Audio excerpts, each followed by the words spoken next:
शुक्रिया। प्रोफेसर मनीष हिंदवी मेरे साथ मौजूद हैं, कांग्रेस कमेटी के प्रवक्ता। तो मुझे बताइए, क्या आप इस आंदोलन का या इस कार्यक्रम का शुद्धिकरण का जो कुछ भी हुआ, आप इसका दलित हित में नहीं बल्कि दलीय इस्तेमाल करके राजनीति करना चाहते हैं?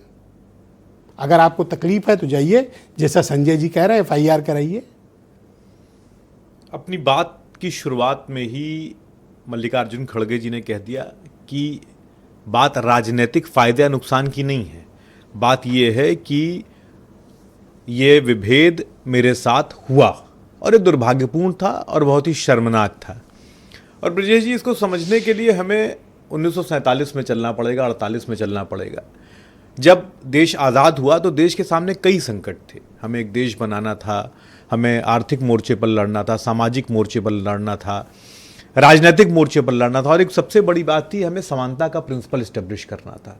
कॉन्स्टिट्यूशन को गढ़ने की जो जिम्मेदारी डॉक्टर अंबेडकर को दी गई थी, उसका सबसे मूल में कारण यही था कि इस देश की जो सबसे बड़ी लड़ाई थी ना, वह असमानता के खिलाफ थी। और जैसे ही हम लोगों ने, सब लोगों ने मिलकर कहा कि सब कुछ के बावजूद हम एक चीज पर अड़े हुए थे कि नहीं, समानता का अधिकार इस देश में रहेगा। और 26 नवंबर 1949 को जब संविधान बनकर आया तो सबसे पहला विरोध किया ऑर्गेनाइजर ने। नवंबर 1930 के अपने लेख में लिखा कि ये संविधान, इसको हम मानने से इनकार करते हैं क्योंकि ये मनुस्मृति पर आधारित नहीं है। और मनुस्मृति के बारे में मैं यहाँ पर क्या कहूँ, मनुस्मृति वही ना जो जातिगत भेदभाव पैदा करती है। उसके जो तमाम अध्याय हैं और श्लोक हैं वो कहते हैं कि साहब, दलित अगर ब्राह्मण से बात करता है तो शीशा घोल के डाल दीजिए। सब मेरे सामने रहें, मैं क्या पढ़ूँ यहाँ पर। उसके बाद संविधान की प्रतियां जलाई जाती हैं। लेकिन सवाल इस बात का है कि वो सोच नहीं बदलती है। अभी 2018 में फिर संविधान की प्रतियां जलाई गई उसी सोच के द्वारा। MS गोलवलकर साहब अपने बंच ऑफ थॉट्स में लिखते हैं कि 238 नंबर पन्ने पर लिखते हैं कि साहब कि जितनी भर्त्सना की जाए इस संविधान की उतनी कम है। सावरकर साहब पहले ही लिख चुके थे। पर हम लोग तो अस्पृश्यता पे बात कर रहे हैं। हाँ, उसी छुआछूत। आप उस पर एक बात नहीं कर रहे हैं। नहीं तो सुनिए, तो उसी पर तो कह रहा हूं कि हम समानता को लेकर संविधान में आए और उस संविधान का ये लगातार विरोध करते रहे, लगातार। मैं संघ की बात यहां पर इसलिए कर रहा हूं कि ये संघ ही है जो भारतीय जनता पार्टी को चलाता है।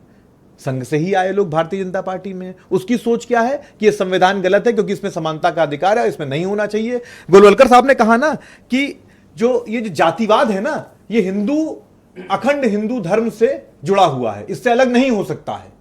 तो अगर इस जातिवाद की सोच इतनी गहरी है इनके अंदर, इनकी कौन बदलेगा? आप बदलोगे, बीजेपी बदलेगी, आप ही लोग तो बदलोगे ना।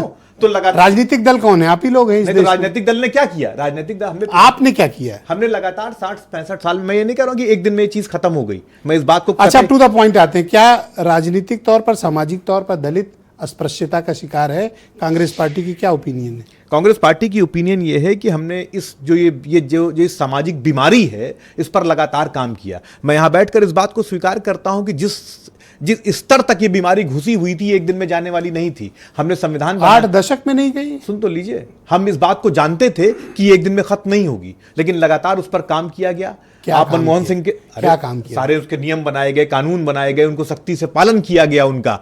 डॉक्टर मनमोहन सिंह के तमाम बयान सुन लीजिए, सोनिया गांधी जी के तमाम बयान सुन लीजिए। मेरा एक और सवाल है, एक मिनट रुक जाइए।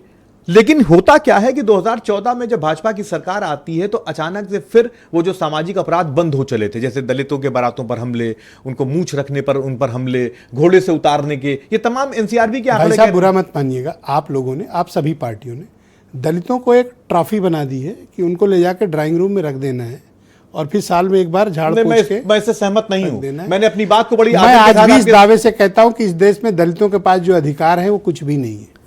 नहीं, मैं इस बात से सहमत नहीं हूं। मैं असहमत हूं। मैं सहमत नहीं हूं।